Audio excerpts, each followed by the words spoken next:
Serial killers you might not know about. In the early 1900s, London was gripped by one of the most chilling baby farming cases in British history. Amelia Sosh, a trained midwife, and Annie Walters, an older woman with a troubled past, were at the heart of the dark enterprise operating from a respectable-looking maternity home in East Finchley called Claymore House. Amelia presented herself as a kind professional woman who offered help to unmarried mothers. During a time when having a child out of wedlock was deeply shameful, she promised to care for their babies or place them with adoptive families for a fee. Desperate and vulnerable, young women handed over their newborns to Amelia, believing they were doing the right thing.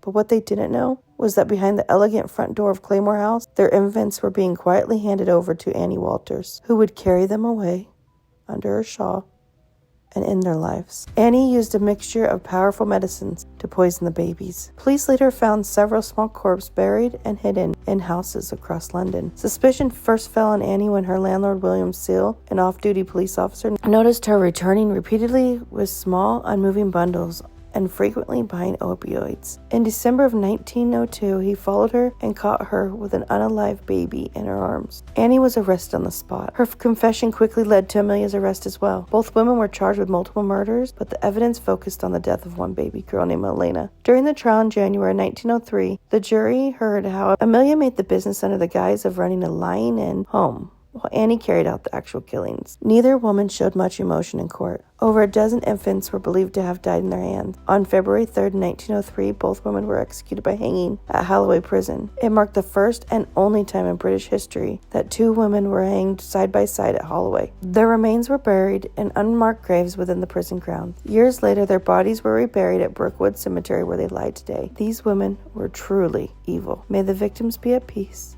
and their families have closure. Until next time, sleep well.